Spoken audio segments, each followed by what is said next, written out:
I'm very excited for this I feel episode. like you're excited for all of the wrong reasons, though. I'm not sure what it is, but I'm just getting that vibe from you right about now.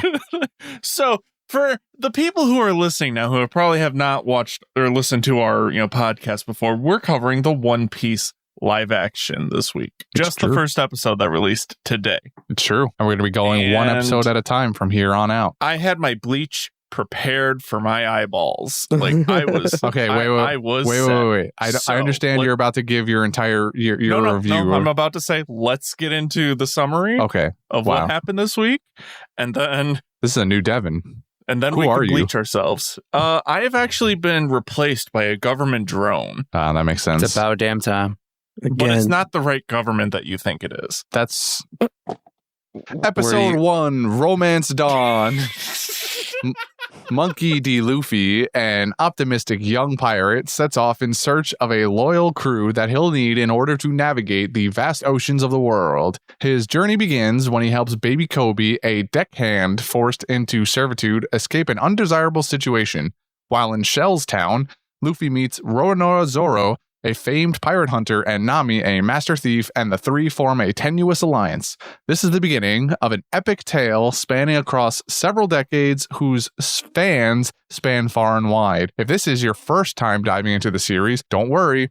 We won't spoil anything past this season of the adaptation. Though we may drop a few names or locations, fret not. Any future events will remain a glorious mystery to you should you choose to continue on this path. But for today and now, I'd like to present to you our first recording episode of this live action run. We're going to be watching all the way through the season and giving you our thoughts and reactions. For those new listeners who stumbled onto this podcast, welcome to our little space of the internet. We're the most unprofessional people in existence, but people keep tuning in, so I guess that's pretty nice. As a bonus for this set of episodes, we're planning on having a different guest for each of our recordings. That means we get a nice variety of opinions, which should provide a much-needed insight to the overall One Piece community. So, let's start off with our very first guest. Allow me to introduce to you Taco, a valued member of our society who totally doesn't start riots in random Discord servers. How you doing today, Steve? Can I call you Steve? Yeah, you can call me Steve. I actually have many aliases. One of them is actually Joe. If you want to call me Joe, that'd be cool too. That's okay, Roberto. Just keep talking. I feel like Joe was already taken. Joe Mama. Oh, got him. I walked into that one. Oldest trick in the book. I dug my own grave. I also want to clarify, I don't like starting riots in random Discord servers. I just like starting riots in your Discord servers. Yeah. Potato. But yeah, no, what's up? Hey, man. So. I want to hear what you guys thought first about this. I'll lead us off. Why not?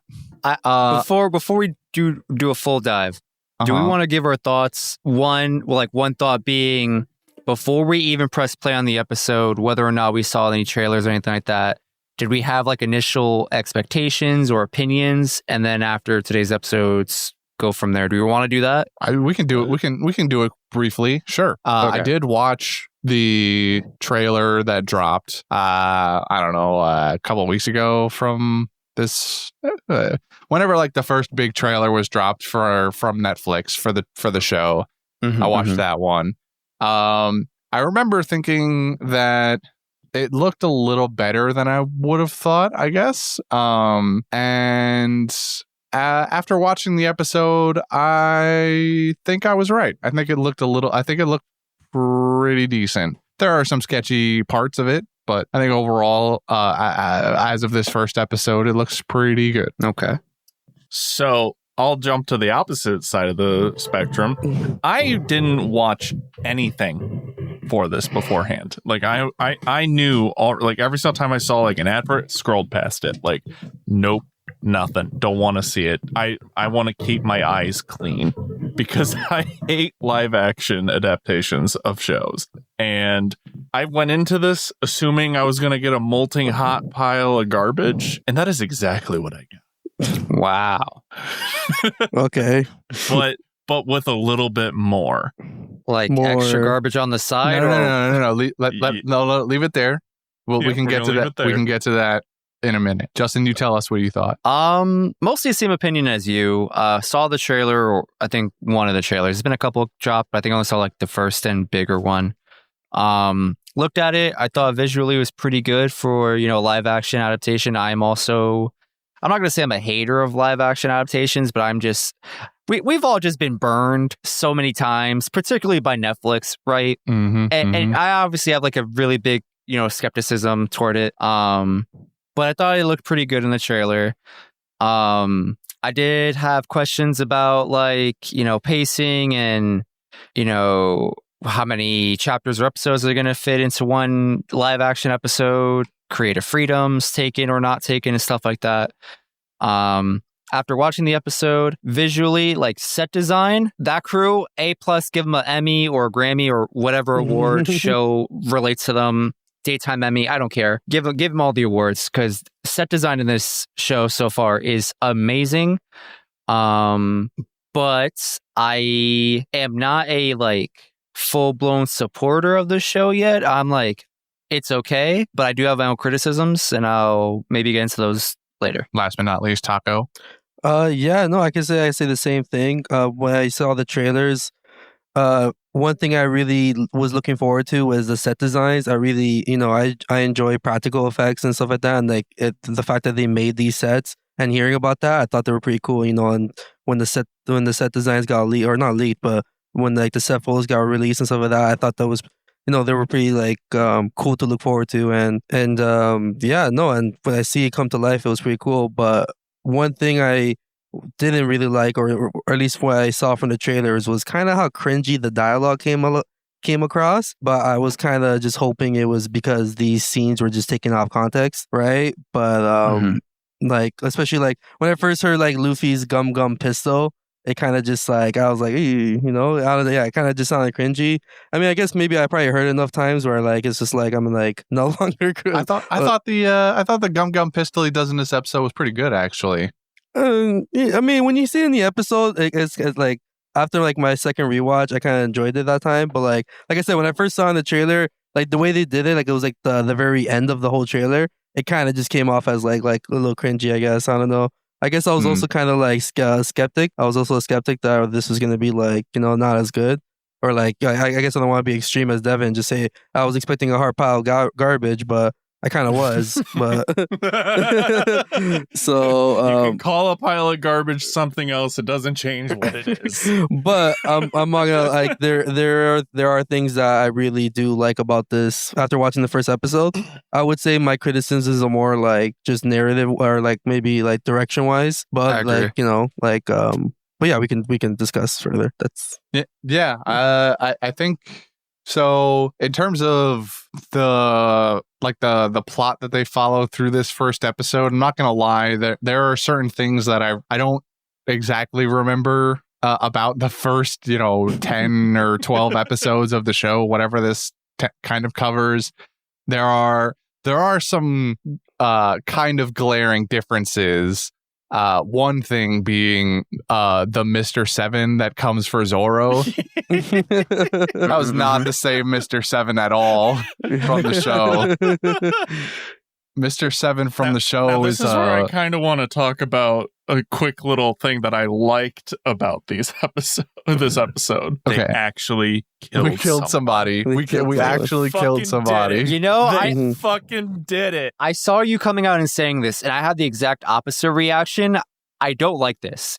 What? It's very jarring. Like I'm not against them like actually show like offing someone on screen, but watching Zoro just split a dude in half and see like his intestines. Swords. That's what I'm saying. I get it. It's realistic, but like, were you expecting like the anime excessive blood like spurt? I don't know. Like, I just wasn't expecting just first episode we killed somebody because it's so antithetical to like One Piece the anime. Like, there's only like a couple, or rather less than 5 confirmed deaths so far as we've seen, on screen, and I'm like, that's just new. That's different. And this shows like those are rookie numbers. It's just very different than the One Piece anime. I say because in an anime, it's easier to get away without like with hurting someone extremely like to the point of like no return, but without actually not killing them. But like you can't really do that live actions, right? Like he's around like they're sword fighting, right? Like like should they have done he did like it with the Marines, right? Like you just swipe your sword and like you could insert blood splatter if you wanted, but like I don't think they did, and we still believe the Marines at the base got iced. We could have done the same thing with Mr. Seven. I would say that maybe he was like holding like I don't know if he was, but Zoro is known to use like the back of his blade when he doesn't want to, and we've seen him like using. Like he was attacking the Marines not to kill them, but just more to like because unfortunately you could see where his blades were facing, and they were absolutely outward. Okay, then I got nothing. But I was just gonna say he probably don't want to kill Marines because he doesn't want that like Marines are like different, but like if it's like some random scum, you just cut them down. I'm a little on the fence. I'm a little on the fence about it because I see both sides of the argument where Justin argues that it's not very One Piece of them, and I think I kind of agree with keeping the tone of the show intact, but at the same time, this is kind of like accurate to what I don't want to call it accurate. I don't want to call it accurate because that's not really the right term. But I want to say more like it's the version of One Piece I kind of wish we had gotten from the start. I understand that One Piece as a show was made as a show for younger kids, the 13, 14, 15 range or so. He didn't want to put extreme violence in there, but it's a show that I think would be made a little better if there were more stakes more often. And so seeing something like this gets me like kind of excited that maybe they'll do it a little more often. I kind of have a feeling this might be a one-off thing though. I'm willing. 100%. I'm willing to bet that they will never. This is a crab guillotine. For context, for people who aren't listening, there's a moment when he does something called the crab guillotine, and it is the coolest kill move we've ever seen, and he never does it again. And it also didn't kill in the original anime either. Exactly. It did not kill that person, and they walked it off just fine. And he never did it again. This is a crab guillotine. I'm willing to bet we will never see another person die again in this show. Not like that, maybe. Not cleaved in half, anyway. I'm okay with that.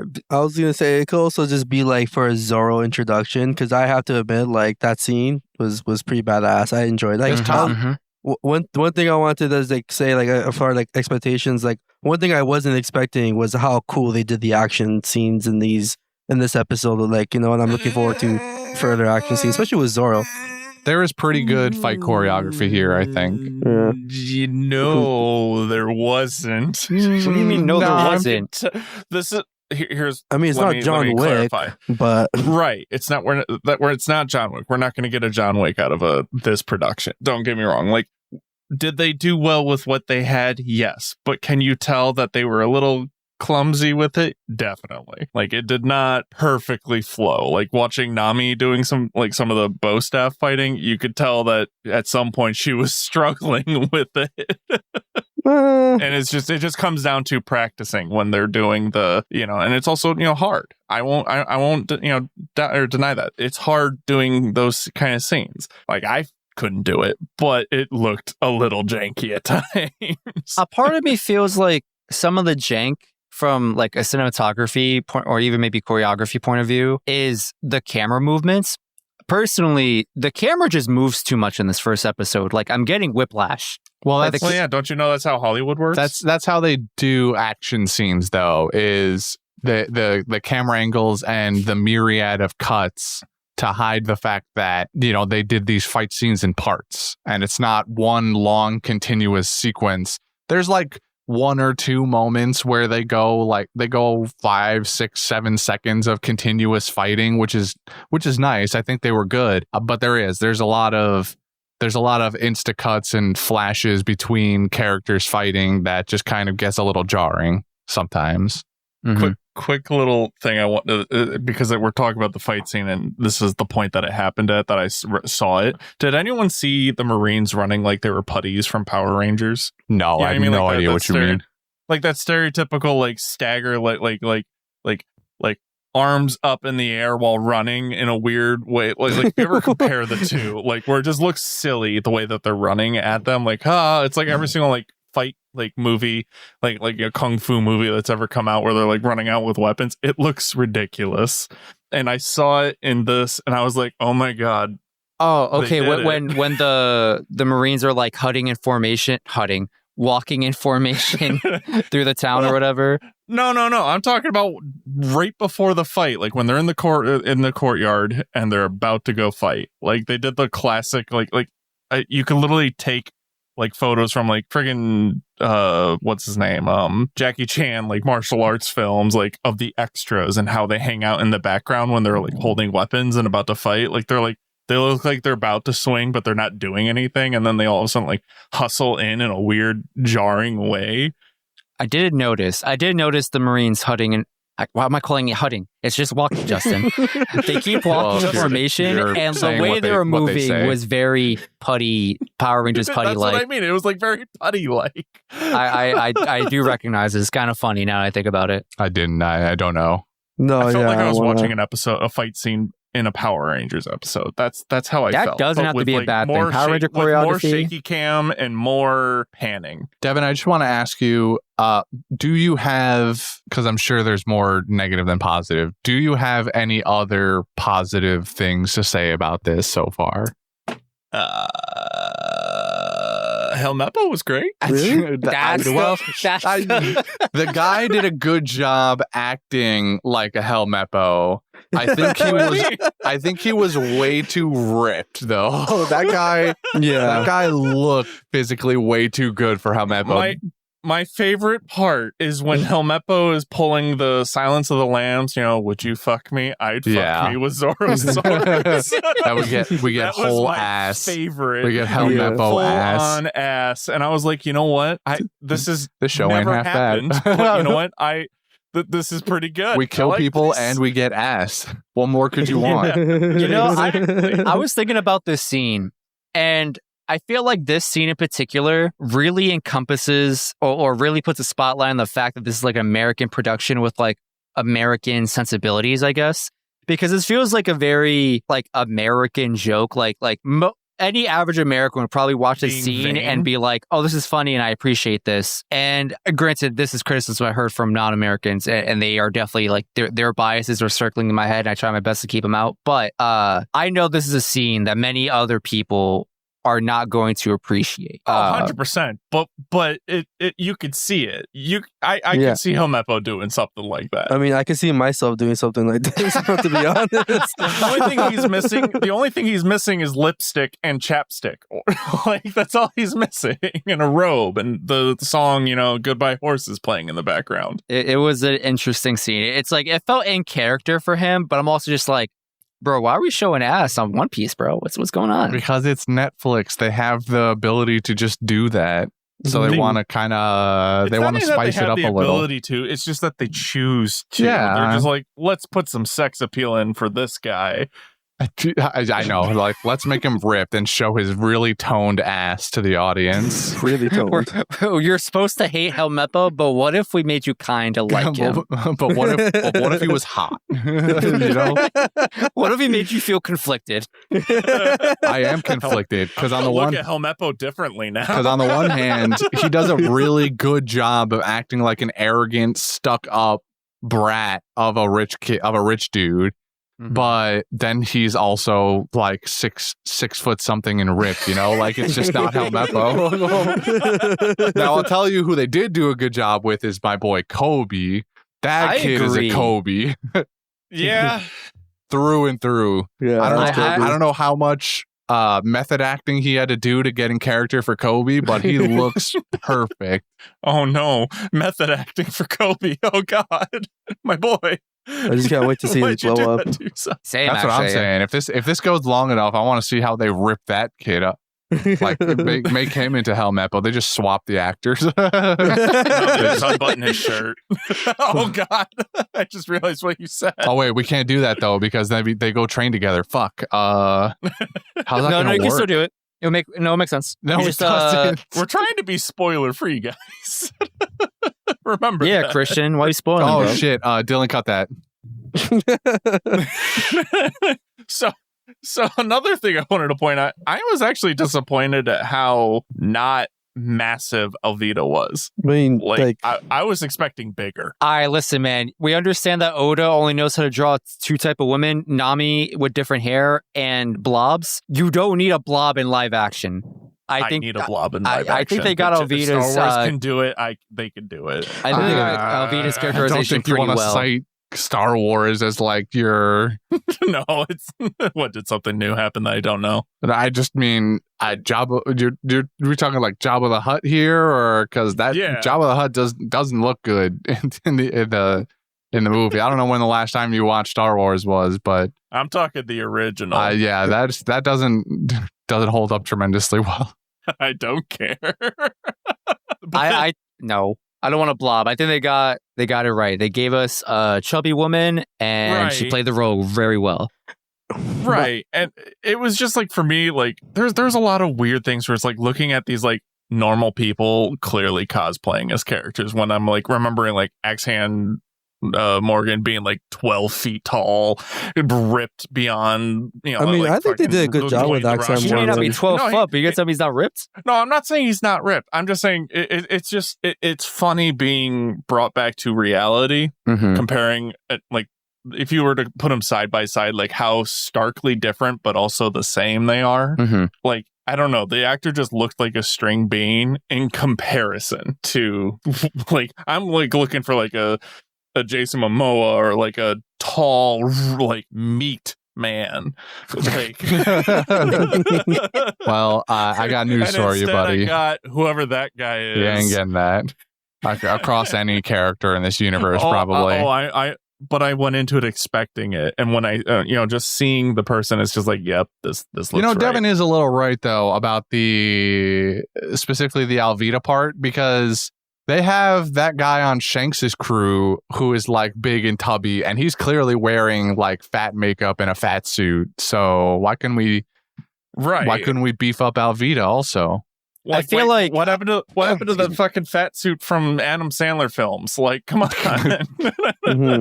I feel like for Alvida specifically, most of the fat is contained in her face, and her face changes shape. Like I did a little bit of a quick scrub through the first 2 or 3 episodes of the anime just to compare a couple things. I didn't really look at Alvida too much, but from my memory, Alvida's I'm looking at a picture of Alvida right now. in my brain. In my brain, Alvida's face in the anime is like so big and droopy, it becomes a triangle. Or like triangular. It's like a pear shape, but her body is not lacking either. I guess you could have given her the Lucky Roo fat suit, but like I feel like Alvida's identity is in the face. I feel like that's what matters here. I have an opinion on this where, like, for me, Alvida, like, what I got, it wasn't even like her like character, like how she looked. I feel like what bothered me was how she, like in the anime or like in the manga, she would like make people ask like how beautiful is she, regardless of how she looked, and she still force people to say that she's beautiful, right?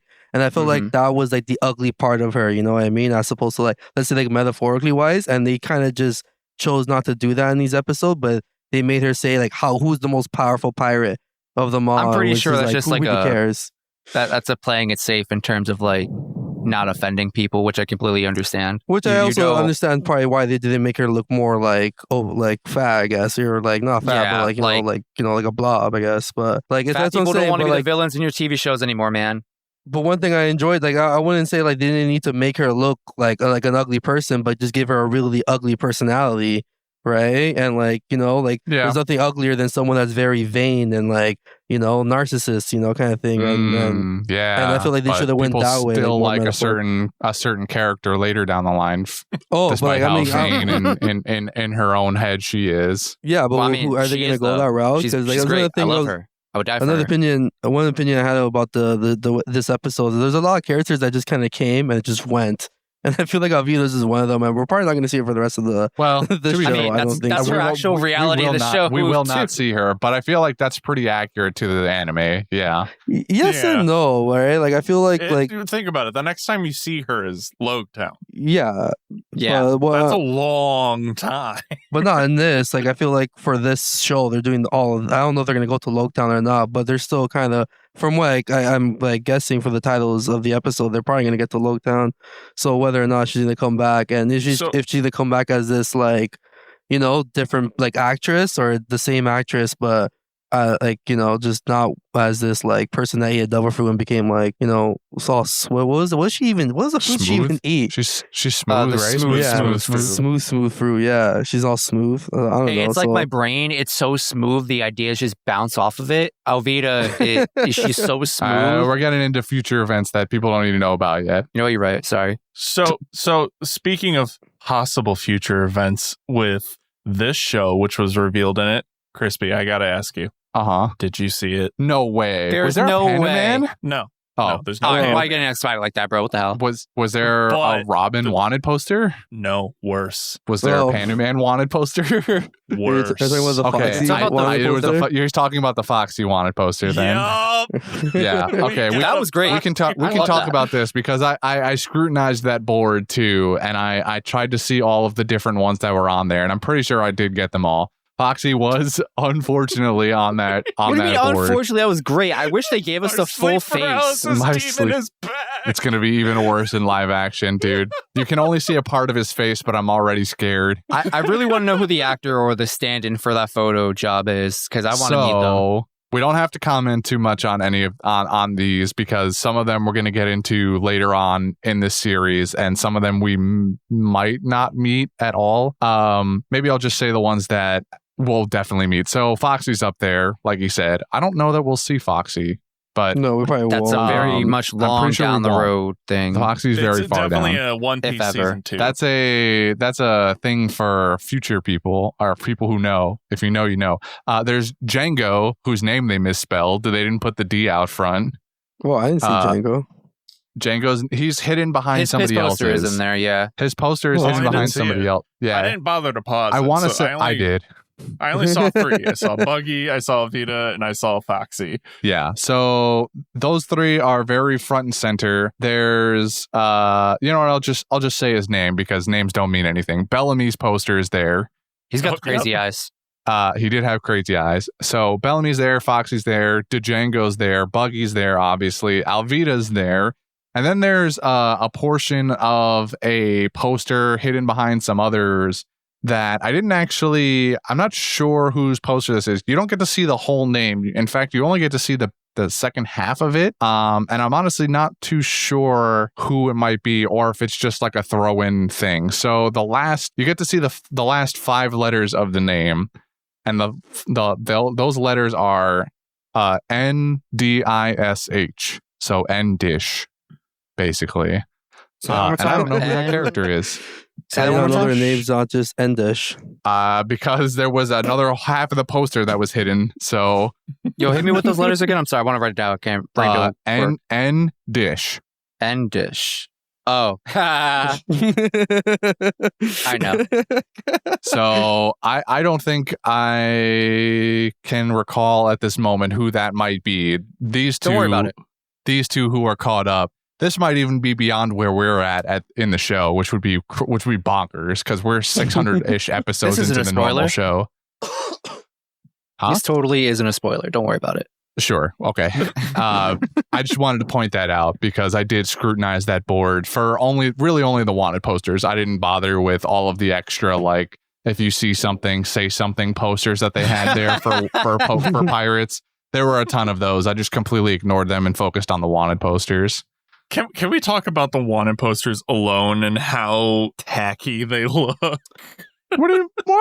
Like, what do you mean? It's just a wanted poster. They just looked so bad with oh god, they just looked awful. And you know what? In comparison, honestly, it makes sense, especially when we're trying to, again, I don't know the stark difference between facial expressions and animation versus reality. Maybe the pictures, but everything else about the wanted posters is pretty true to the show. I think. No, I'm not saying I'm not talking about the contents of it. I'm just talking about their pictures, the profile pictures. Well, they got to give them the pictures of the characters themselves. They can't stick the anime picture on there and then have it be the live action person playing them. I know. I did like the Bellamy one really pretty well. All I remember is crazy eyes. I think that's crazy smile. He had crazy eyes and crazy smile, and that was all I needed. But that's one thing I want to talk about is just the there's a term for it where it's where the human eye looks at it and goes that's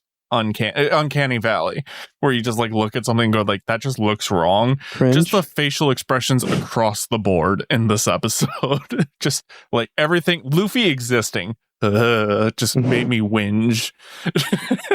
Every single time he talked, every single time he made a facial expression where he's smiling, I was this person looks like a serial killer. Well, that's because they kind of are. A lot of them are technically serial killers, even though we don't ever see it.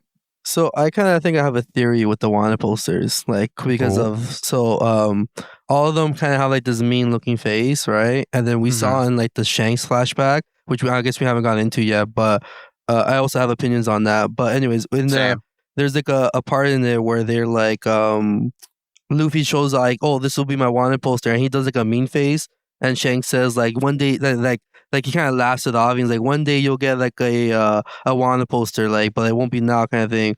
And I think that just says something because there's these pirates that make a mean face, and they're the meter pirate. And then we know what Luffy's his first wanted poster is, and it's him smiling on it. So I feel when I guess that's a spoiler, sorry, but I guess when we do see that, and it pays off, it's gonna pay off in the sense that Luffy's the different pirate, he's the friendlier type of pirate kind of thing, right? Which he kind of is, right? So I think that's it's just a narrative choice at this moment, if that makes sense. We're gonna get into the Shanks flashbacks. I actually do have thoughts on this. Opinions or thoughts? Both. Well, it's kind of the same. One and the same. Actually, I want to start off because I've been kind of quiet. Good. So in the Shanks flashback, I just kind of, noticed a bunch of things. One, there is a lot of European accents in this show, and it kind of throws me off. I don't know if I love it or I definitely don't love it. I don't know if I hate it. It's just really different. And I'm trying to keep an open mind, but it makes me think of this one criticism I heard of why is every, high magical fantasy set in medieval Europe? And I'm just thinking bro, it feels like I'm watching Pirates of the Caribbean. Everyone is just an English colonizer. And I know we get diversity because we get, you get Yasop and Lucky Roo. Those characters are cool. We get Nami who doesn't have an accent. Love that. There's a lot of accents in the show, and it's just really throwing me off because I'm not used to it. So yeah, lots of different accents. It's really weird. Mom, come pick me up.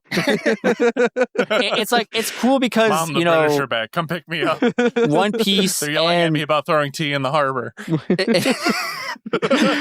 One Piece is supposed to be this really big grand world, and the way Oda is he's gone on record of saying, oh, these characters are inspired by different parts of our real world.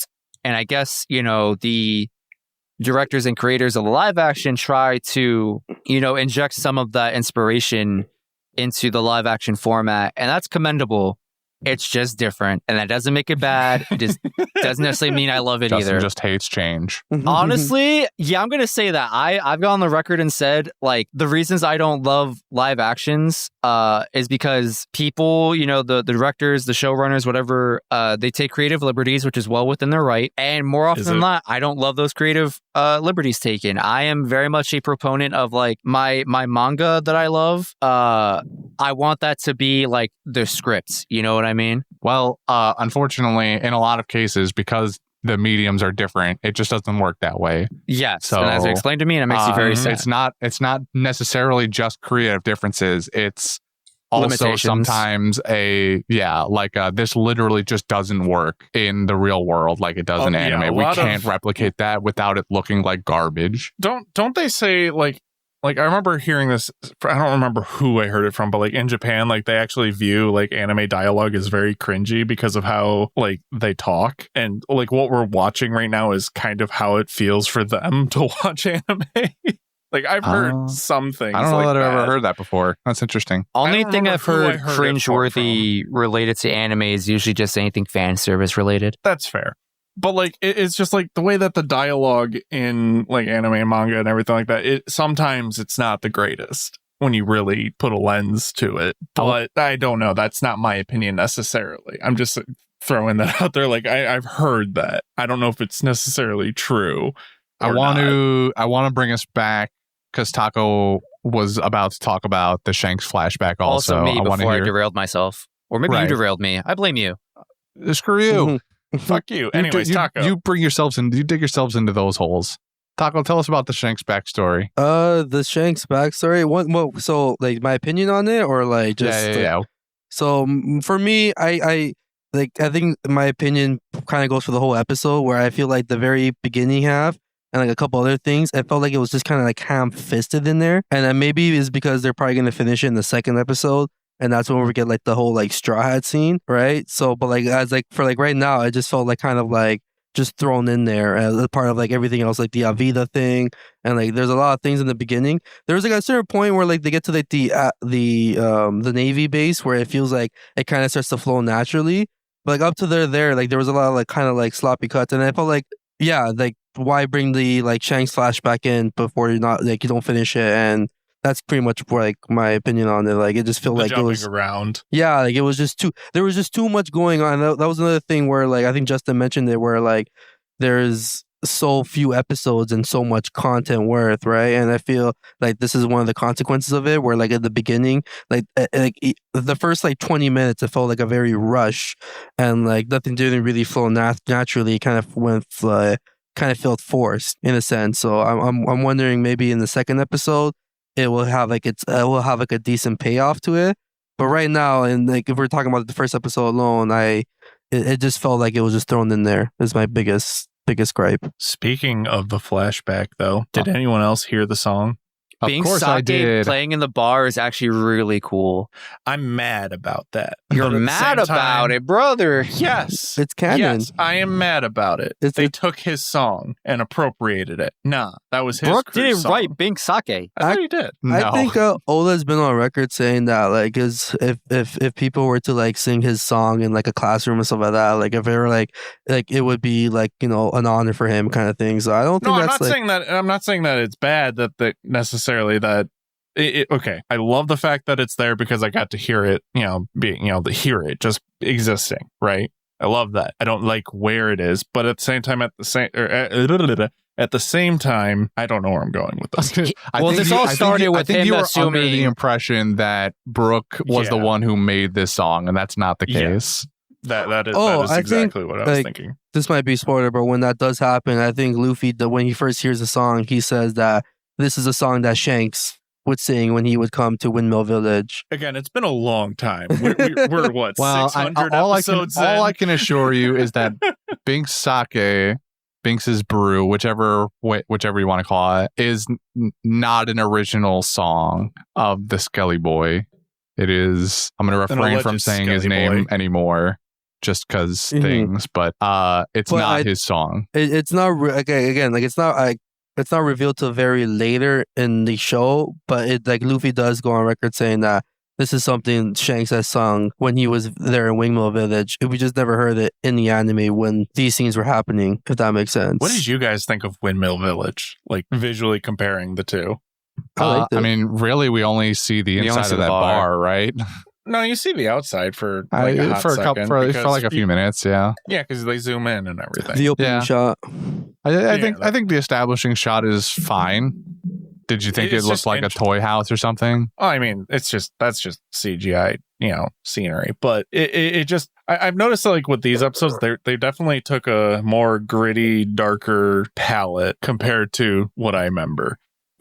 Yes, I'll tell you what I think they did do a really good job with is the wide shot that we get of the Marine base. That was actually really good. Italian villa style scenery that they had, and there's just the giant ass base in the middle of it. That was sweet. I'm only sad that we didn't get to see the statue explode. That's sad. I actually completely forgot about that, and so I like scrubbed through the episodes in the anime. Until he So like, mentioned it just now, I did not remember that. And like when they went into Axan Morgan's like office and there's the giant statue, I was like, oh, here it comes, here it comes, and it didn't happen. No, he just moves the arm. I do want to touch back to the flashback. This comment goes for, I think, across the board of this episode, potentially the series in general. I don't know yet because I only watched the first episode. But for me as a viewer who has, read the manga and seen the anime, I find the live action isn't silly enough. Like, at least for this episode, it's too serious for my personal taste. Like, especially with Shanks. Shanks as a character in his, original formation tends to be very aloof and unserious. He doesn't take himself too seriously. And maybe they try to convey that in the scene where that other pirate. You might be misusing the word aloof here, but maybe you're right. But like, either way, I understand. Actually, I don't know. I feel like Shanks, when we first meet him, comes off as aloof a little bit. But anyway. He just has a really serious tone when he speaks, and just like the general scene that's going on, it's like the colors, the tone, like everything about it is just really serious, or more serious than you would from the anime. And I find that jarring, and I personally don't like that. I think this show can benefit from being a little bit sillier. I think it goes a long way, and part of being silly is like the point of One Piece. Like that, like if you like One Piece, you either like or at least understand and appreciate the fact that it's silly, and you accept that, and you're okay with that, and that's how it goes. And this first episode has not dove into that too much. It has silly moments, but I think it needs more. I think what they did, like from my perspective of it, is they replaced the dialogue silliness and like the action silliness with just the caricature silliness. Like they're just like for example looking at Buggy when we first see him at the end of the episode, like they're going more off of like the haha, look at these silly looking characters versus look at this insane silly situation kind of thing. I think the situation will fix itself though. Like this is a character introduction for Buggy, so he's supposed to look menacing as compared to so serious, Luffy. Yeah, I know he's got a lot of give him the Joker energy. angle and everything too, where they do that super zoom and he's just laughing into the camera. I thought that was kind of a weird decision, but most of the goofs and funny ha-has right now are on the back of Luffy in this first episode, and I think he does it fairly well. But there are definitely other moments in the actual anime where you get Nami, not as much Zoro. Zoro's still kind of like a dark and brooding-ish character at the beginning of the show. Still, he's not into the gags yet. But like Nami at least is a little more lighthearted than she is here in the live action, which I kind of miss. Maybe we'll get into it when they start getting more familiar with each other, but as of the first episode, it's kind of lacking. I agree. So the only gag I actually enjoyed was we're not a crew. Yes. I thought that was great. That was great. One thing I want to add to this, like to add on to your point, Christian, where you say like it's on the backbone of Luffy. I feel like that's kind of intentional because maybe like again the anime has like more room to just be more joyful because I guess they have like, just more episodes to just fill up time with. But like with like and here I guess it's kind of rushed. But I feel like it's kind of intentional. Like maybe like the world's all serious and it kind of like metaphorically needs Luffy to be like this little silly joyful person in a way, and like eventually like maybe like at the end of the episode or at the end of the season we're gonna see it become a more joyful and silly vibe because Luffy has made an effect, somewhat impact on like the so-called world, like one person at a time in a sense. I see what you're saying. I just think that if that ends up being the case, the show will be worse off for it. Like the theme is nice, but I think you lose. This just becomes a Pirates of the Caribbean clone then at that point, because you have Luffy who can in many ways be paralleled to Jack Sparrow, and then there's everybody else who is a serious character. So I feel like I'd just be watching Netflix's adaptation of Pirates of the Caribbean at that point. I kind of want to see the more goofy nature of One Piece, which is probably for most people what the draw is, especially at the beginning, before there's actual plot, before you start meeting a myriad of different characters. You have these dumb, goofy moments in between islands with all of these characters. And so if the show decides to take that route that you're talking about, I think it will be bad for the show as a whole. Well, I guess you're right on that, but maybe there's still more room. Like I feel like Buggy, he can't come off as menacing, but hopefully when we get to him, it's gonna be coming off as more like silly in the nature of, because like he's just a silly character, like as much as serious as he tries to be, right? So like hopefully there's still they still add that little silliness to it, but I guess I think this is the nature too of the first couple of episodes anyway. Like there's not a whole lot of goofiness in the first couple episodes. I'm pretty sure, if I remember correctly, I mean it's been like 3 years, but most of the gags and stuff come off of the back of Luffy in the first set of episodes that like this live action episode is based off of. So right, I'm not going to write it off just yet. Gags like come when they're all together. Yeah, and Usopp and all of them are together. Like when you can start forming these little, when Sanji and Zoro can start butting heads, and when Usopp joins, and him and Luffy can have dumb, smooth brain gags with each other, stuff like that. That's when it really starts shining. So obviously, this is only the first episode. Can't judge it too much. I think on that front they've been mostly faithful to the show. Actually, we're hoping to get that extra goofiness later on down the road. I want to point out one more thing, because I don't know why my brain just remembered this, but there's a scene where, oh my god, I hate my dog. She has to bark at everything. Where during the fight choreography, and it was just like when I was like, haha, that's kind of funny to see it happen, but like most people aren't going to probably see it. When Zoro does a little roll, right? Like to do like a roll slash kind of thing. His sword bends in half. Oh, does it really? Yeah. Oh, does it really? I didn't catch that. The one in his mouth? The one that's in his... So he's only fighting with the two at the time. So one he had left in his holster. Is that with Mr. Seven? In his sheath. No, this is in the courtyard scene. Yeah, that's what his bandana on. He does a little roll and the sword bends in half. Oh, no. Like, I understand why, because of, it's hard to...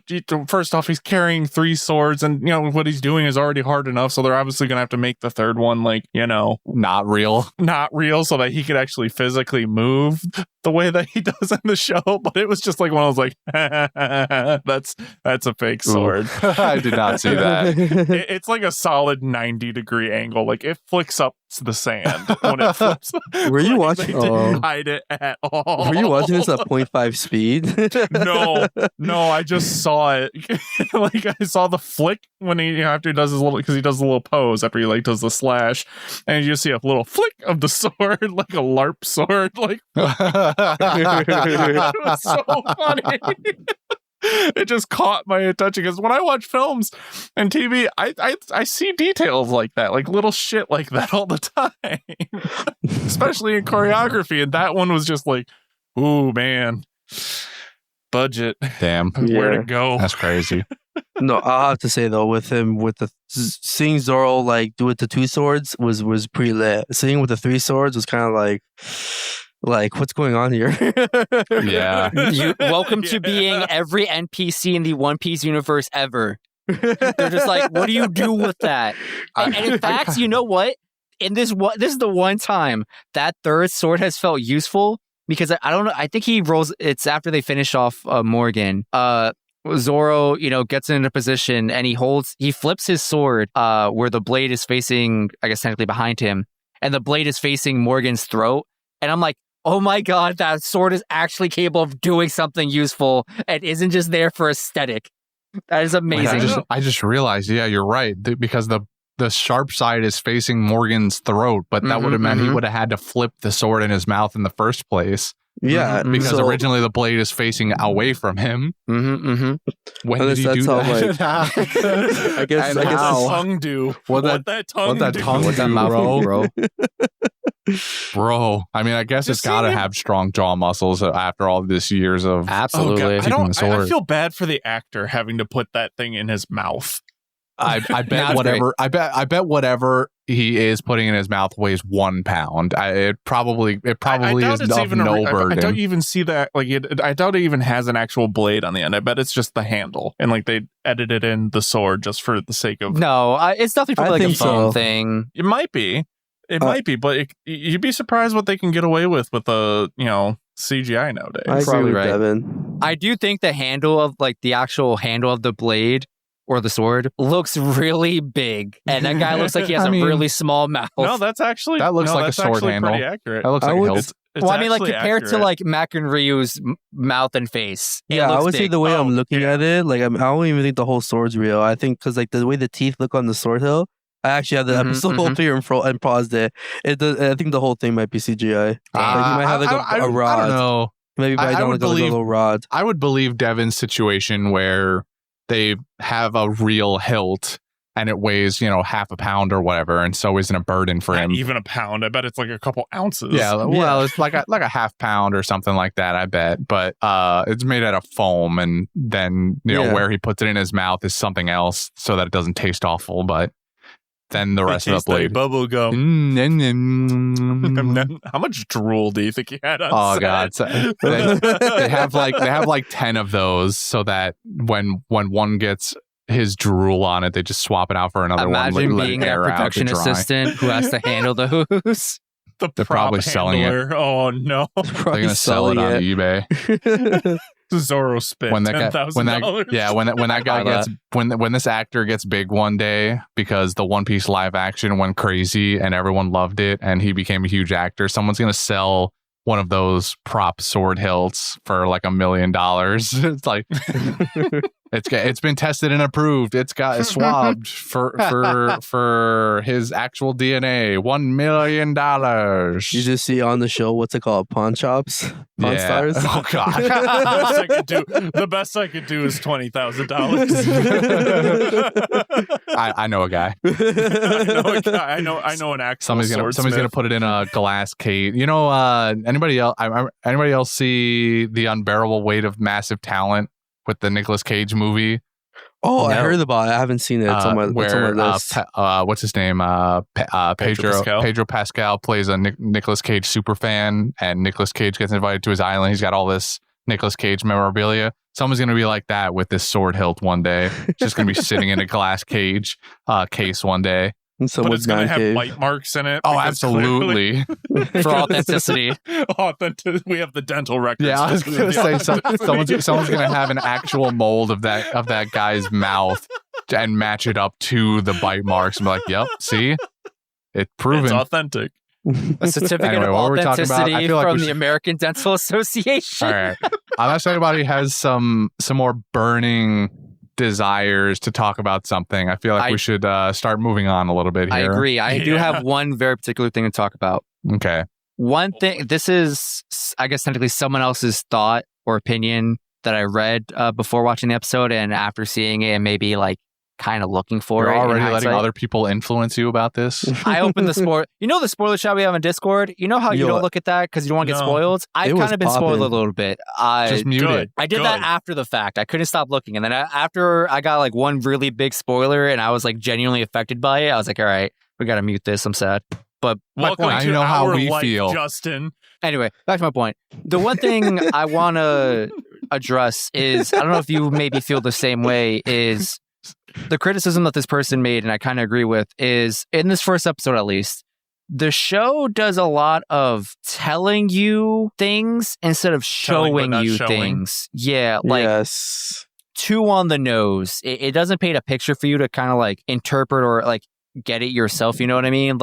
It's mostly held in the dialogue of Luffy boldly proclaiming there are good pirates and bad pirates, and then there are good Marines and bad Marines. And I'm when you look at Axiom Morgan in the anime, he's he goes out of his way to be really scummy and makes it obvious that he's the bad guy and you shouldn't like him. And I don't personally get that same reaction interpretation. Hollywood.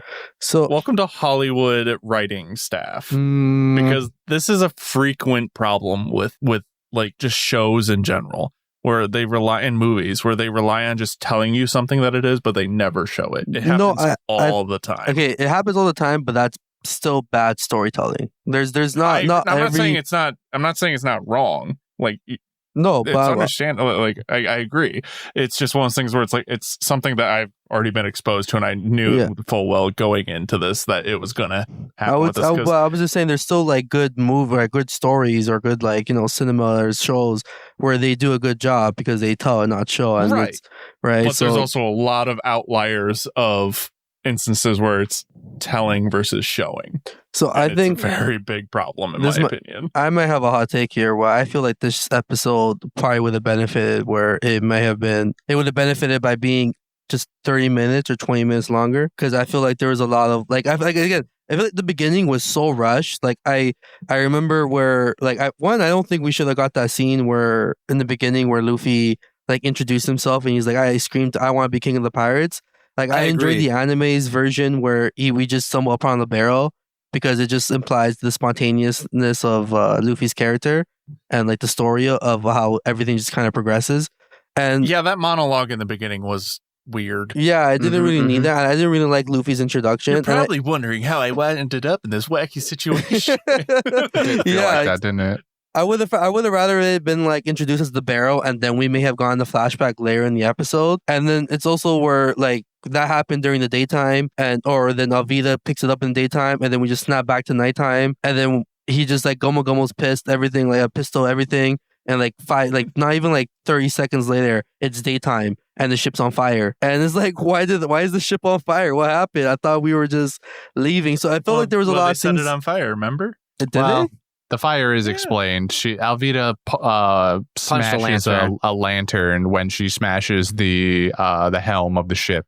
I had to go back in that scene because I didn't see the lantern initially. And I thought it's just a Michael Bay syndrome thing where I'm like, why do we have explosions right now? I thought the exact same thing. I didn't see the lantern at all. I just saw the helm just go poof. Yeah, I mean, for me, I totally didn't see. That's what I'm saying. I feel like there was a lot of things. The show would have been this episode at least would have benefited if it got some room to breathe, and that's a consequences of shoving 60 episodes of anime content, and I'm not too familiar with the chapters because I haven't read the chapters till very later, but that's a lot of content within just how many hours, 8 hours, 9 hours worth of storytelling. So I think that's just a consequence, but that's where I feel like it's just that's one of my biggest gripes with how it just at the beginning of it just felt very rushed and forced. Right, and especially what was that character? Riku, the Rika, girl, she just came out of nowhere. Why? I mean, it happens in the anime too, technically, but it happens very differently. I mean, yes and no. I feel like it takes away. Yeah, where's the dog? And it kind of makes Zoro's decision for staying at the yard kind of more selfish in that regard, because I guess him defending the girl was not very selfless or a noble act, but him being I'm only gonna I'm gonna stay in the yard because I want to collect this bounty, which by the way, pretty badass. He's just walking around with the top half of a body. That was great. Yeah, and the bartender girl just looks at it and goes, "Fuck, all right, whatever." That's normal behavior. Yeah, I thought the line Zoro gives is pretty funny though. He walks up to the bar and he goes, two bottles, one for me and one for my friend who's having a rough day. God damn it, you stole one of my quotes.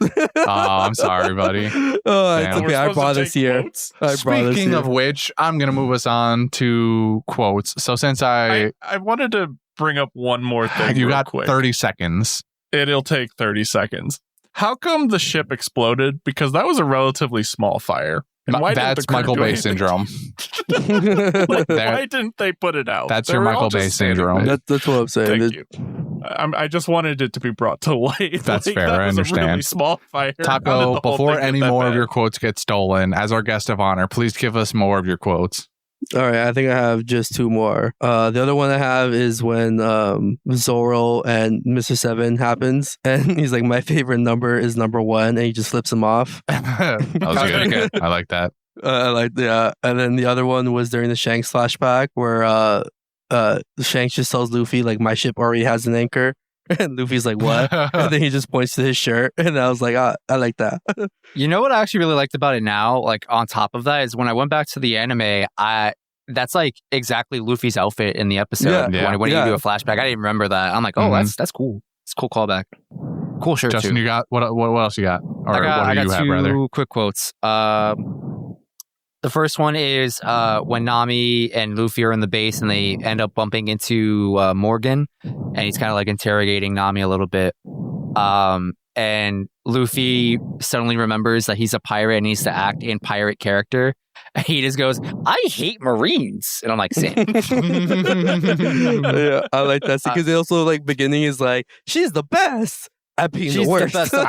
She's the worst. I hate Marines. That's a good scene. It also captures the goofiness, which I'm looking for. So that was also... I hated that. Honestly, oh my god, bro! Nami and Luffy, so cringy. Nami and Luffy had the best screen time together. I don't know what you're talking about. Like, I actually enjoyed them on screen together more than I think I enjoyed him and Zoro on screen together. And my other quote here is when Zoro finally pulls out the 3-sword style. Also, love the bandana. That looked clean. He puts the sword in his mouth and Luffy goes, so that's where it goes. And I'll be honest, the entire hour of this episode, I was thinking about 4-sword style. The second Luffy said, where does he put it? And I'm like, 4-sword style, Zoro can't hurt you. He's not real. Well, that's it for quotes for me. Devin, you got any quotes? The fact that, what was it, when Luffy does the gum whip, and, he says, like, gum whip, and Zoro comments on it, and he goes, yeah, every great move, is announced beforehand, and he pulls the what's it called, Game of Thrones, the Hound, like, no one does that. Nobody does that. And it's like, but you do. But Zoro will one day. I'm sure Zoro will announce one of his moves at some point during the live action, and Luffy will be there to be like, you. And if they don't, I'm actually gonna be mad about it.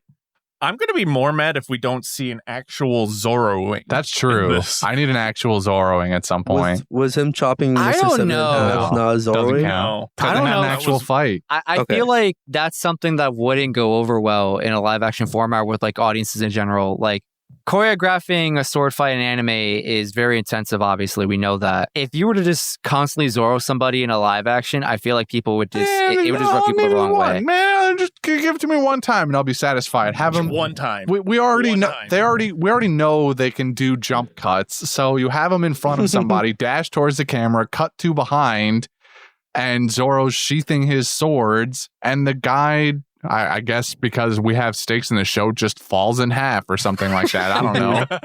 Whoa, what's that move he does? I guess it's very later on he does it, but it's like the line song or the line song? The 1-sword style. 1-sword style, Shishi Son Son. Yeah, that's the one he needs to do. That's the one. I'm calling it right now. You heard it first. That's the one he's naming out loud. I have but a singular quote. It is when Luffy is first aboard Alvida's ship and he's talking to Koby, and they're starting to walk out of the basement and they're hearing a rumbling noise coming from above them. And Luffy goes, wait, is that one of the sea beasts? And Koby says, no, that's just Alvida snoring. That was good. I loved it. But with that in the bag, we're going to give out the first One Piece live action Golden Ham Award.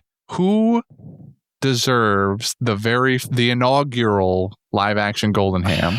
I'm torn between 3. I have 2 options. And I want to hear tacos. So, the little context here. I've been like, I think Devin knows this, but I've been playing a little bit Hitman, right? And I don't know if you ever played the game, but Nami this episode was definitely giving me Agent 47 vibes. And I think she should. She dragged the body off exactly. The same guy 2 times. This guy's got the keys. Like she, you guys having a bad day. For that reason, I want to give her Golden Ham. And the other one is although I don't really like this, like it kind of came out of nowhere. But for Koby for just punching her mempo, and those are my 2. Those are my 2 candidates. Okay, Devin, what say you? My candidates were 1, Nami, because I feel like out of all of them being captured the closest, like she's pretty good.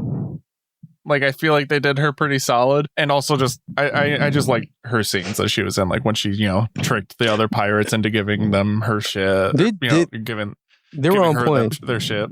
Emily Red does a pretty point. good job. I liked Zoro because just watching him lift the safe with ease. Oh yeah, I love that guy. Look at him be a big like himbo. I was like, yes, himbo energy. Yes. But then also for the meme, because you know me, I gotta point it out. Helmeppo doing the Silence of the Lambs, just Helmeppo butt. I'm not Helmeppo's giving ass. golden ham to Helmeppo, but absolutely not. I am not dying on that hill. All right, well, what hill will you die on then? I do like the Nami pick. That is a respectable choice, but I gotta give it to Zoro. Even if I don't necessarily love like 100% the I choked on air. characterization of Zoro in live action, Mac and Ryo just does a really good job. I generally like seeing Zoro on my screen in the show, even if I don't necessarily love dialogue or certain character aspects. But God, live action Zoro, give me more of it. I like a live action Zoro. I definitely do. I did like it too. I did as well. But it sounds like we've got a Nami. I gotta be honest. Nami's fine, but I really liked Luffy. I think this guy has done a really good job at portraying Luffy so far. I hated him the most. I think you're an I animal. think you're an animal. I think you're an animal. I think Iñaki Godoy does a really good job. He had a lisp several times. Okay, I like his his accent, spirit, sure. but I don't like his dialogue. Well, Exactly. that's not his fault though.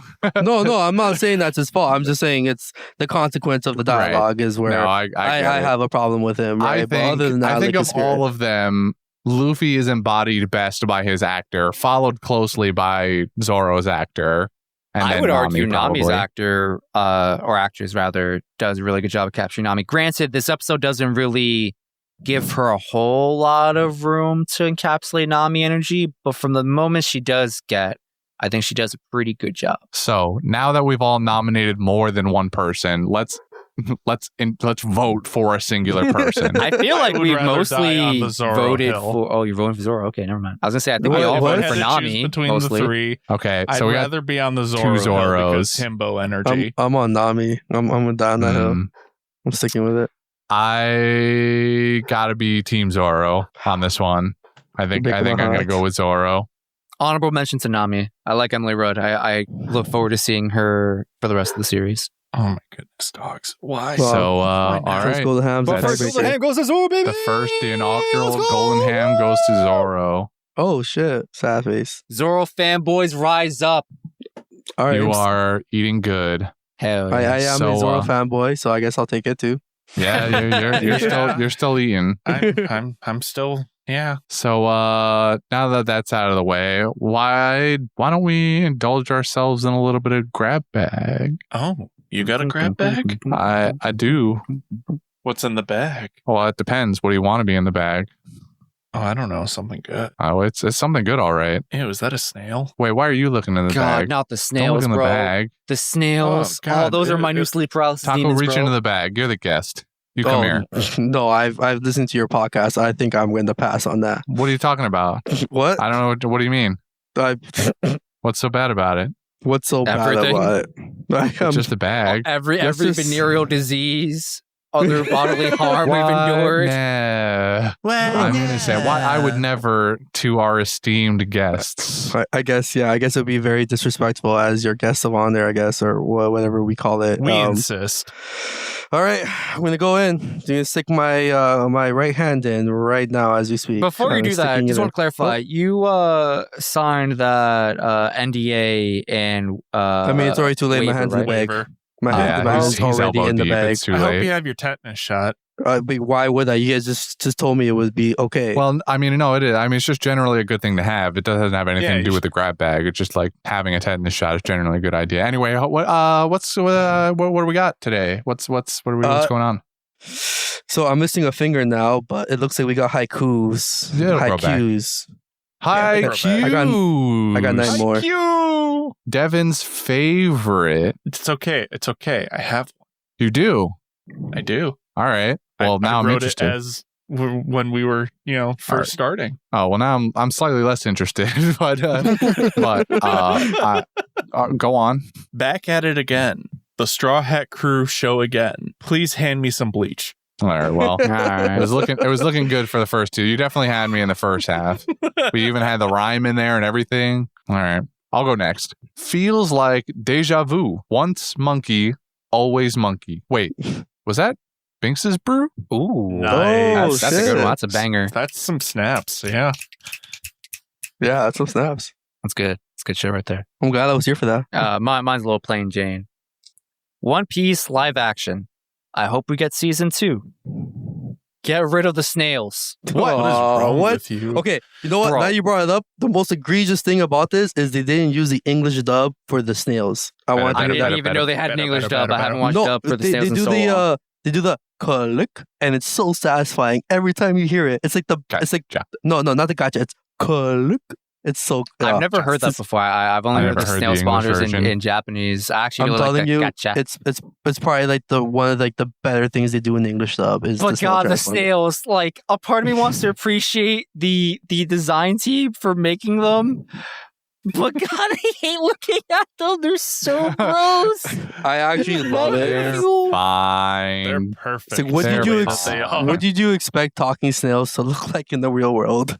Honestly, I'm more if they upset that the snail decided didn't chat. if they like, decided didn't to just talk. not make snail chats, would it upset plenty of people? Yes. Would I be one of them? No. Okay, I think it's fine. all right. So I'm just upset that the snail didn't actually speak. yeah, right. We'll live, maybe. God. Okay, so this is my haiku. CGI stretchy, Hemple's naked booty, Nami and thigh highs. Oh, man. He described everything he loved about the show in 3 sentences. That's a man of culture right there. Yeah. Yeah. I didn't realize she was Good. wearing thigh highs. That's a good way to end it out. I'm glad. Nice. Taco, while you're here and on the spot, Oh fuck. we're gonna take this time to highlight you and get some answers to burning questions. Oh no. While we have you trapped, on our show. Oh shit. You already signed the contract. Oh. My Taco- lawyer looked at that. He said it was void. Actually. Well, you still signed it, so I don't know what happened between you and your lawyer, but And you Contract notarized signed. it with your finger being cut off. I mean, God damn it. yeah, we just let the blood drip on it. That's how it works, right? Blood pack. yeah. Okay, Taco- hit me with it. Regale us with something that you are currently obsessed with that isn't One Piece. Oh, okay. So earlier this year, I started getting into a comedy show. I think maybe some people may be familiar with it if they've heard the Joe Rogan podcast. That's where I first heard about it. But this You're is doing DMT? not yet. Not yet. Not Okay, yet. got it. It's on the list.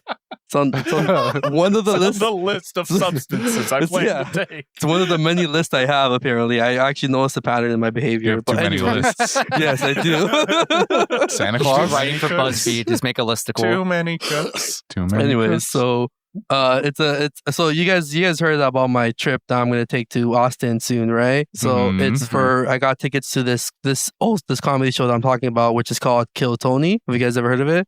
No. Nope. No. So it's a stand-up comedy show where there is it's called Kill Tony, and Tony is Tony Hinchcliffe, the comedian, and it's basically a live podcast. So they do like a live recording. It's on YouTube, and they I just think I've seen some Yeah, of these. they have, like, a before, where, bucket. like Joe Rogan and them go there. yeah. So it's like right now they're doing it at the Joe Rogan Comedy Club, and it's in Austin. And right now they're doing arena, and I got tickets, and that's why I'm going there. But so it's basically the concept of the show is he's a comedian. He's a pretty successful one at it. I actually went to his show when he came to Toronto, and he has like a bucket of people that sign up their names. They could either be like comics that have been doing it for a couple of times and they're trying to get like exposure, or it could be like people that think they're comics and they find out they're not, and they each have like 60 seconds, and then they get an interview after by Tony, and he is a roast. Like I would like it's like I don't want to overhype or whatnot, but it is Joe Rogan called it like the funniest show he watched, so that's why I kind of like I started seeing like YouTube like clips of it on YouTube, and then I looked it up, and like again earlier this year I started watching it, and then I've just been addicted to it ever since. Like every Monday he comes out with a new episode, and it's just hilarious. He has like regular comedians like that like 3 spots that do like open like things, and I don't know if you ever heard of this like one comedian. His name is Aaron Balaj or something like that. He's from Quebec. He's actually Canadian, and he is he has cerebral palsy, and he talks with a like speaker into the mic, and he's actually right now. Oh, I think I know what you're talking about. Yeah, right. He doesn't actually speak, where it's just the robot, but it's like he's I've seen it. He was on like so America's Got he got Talent. exactly. I was gonna say he's on America's Got Talent, and he got his first like that's where he kind of blew up was from Kill Tony, and then he's doing the same. So actually, I went to go see Tony Hinchcliffe in concert, or not in concert, but recently I went to go see him, and he came to Toronto, and I saw that guy comedian Aaron Balaj because he's Canadian. And he was doing his American Got Talent set. So it's just like if you're into the stand-up comedy scene, that I would recommend checking it out. I don't know how this became a recommendation, but yeah, no, this is what I've been obsessed about. Yeah, no, screw it. Might as well. All right, so that one was just a warm up to kind of introduce you as a person, get a feel for you. Now the next 3 questions are going to be more One Piece related. If you could request Oda to change one thing about the story and he could not say no, what would you ask for?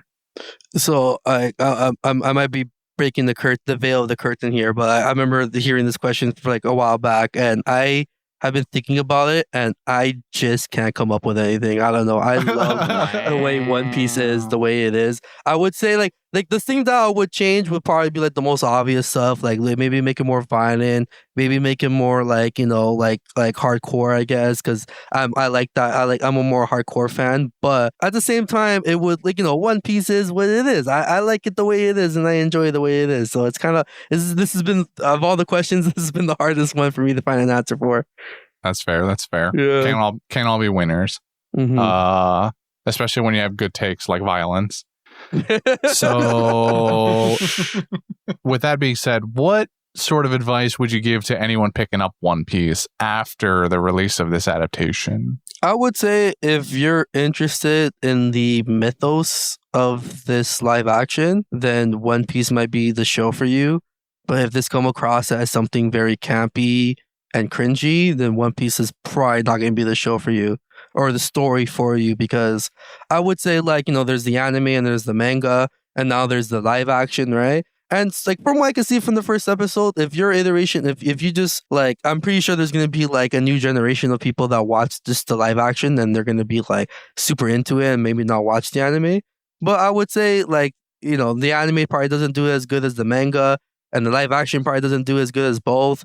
But just enjoy the One Piece as you indulge in it. You know what I'm saying? Like the spirit. I would say this episode has the spirit of it, and if that's good enough for you, then that could be your thing. But if you want more, then I would suggest getting into it. And if it's not your thing, then I say stop right here, because you might not like what's coming for you. Yeah, because then you'll be like me. You didn't like it from the start. It doesn't matter for you. That's what I said. Then you'll be like me. Yeah, you don't want to be like wallowing in self-regret because no one wants to be like me. And finally, is Shanks a bad person for indoctrinating children into a life of crime? All right, yo, guys, let's break out the doobies. It's about to get real philosophical in here. I'm gonna hold now that just because you said that, I'm holding you to a 30-second time period starting right now. Okay. I would say, in the sense of crime, I would say he's not offering in the sense of crime. I would say he's more indoctrinating them in the sense of freedom, because like as we can see, like the world government is 15 kind seconds. of restraining. So he's just offering a way out. So I wouldn't say that's really a bad thing, depending on what side of the fence you are, right? I guess it depends on what kind of propaganda you're building into. And I guess there you go. The pressure is on, so I'm done. Nice. That was clean. I loved it. Succinct. Easy 30 seconds in and out. Yeah, that's what she said. All righty. Moving on from that, we have the end of the show.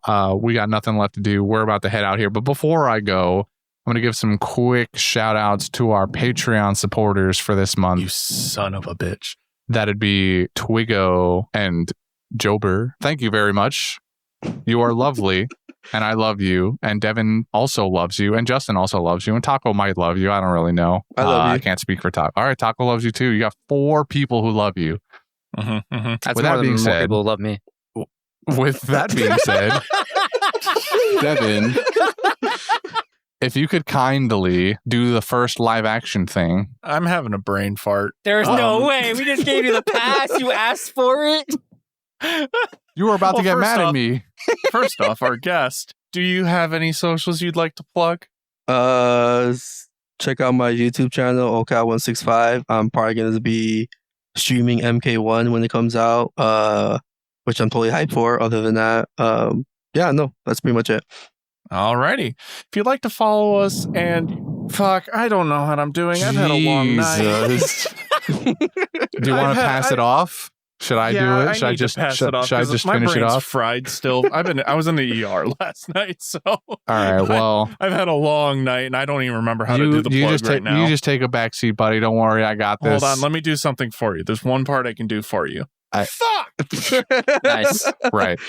The obligatory. Yep. Follow us on Twitter and Instagram. That'd be at Panda Sightings. You can also send us fabulous emails. Tell us how awful our opinions are. Tell us about how much you disagree with Devin and how much more you want Taco to be on this podcast to replace Justin. What? That's at our Wow. That's at our Gmail, pandasightings@gmail.com.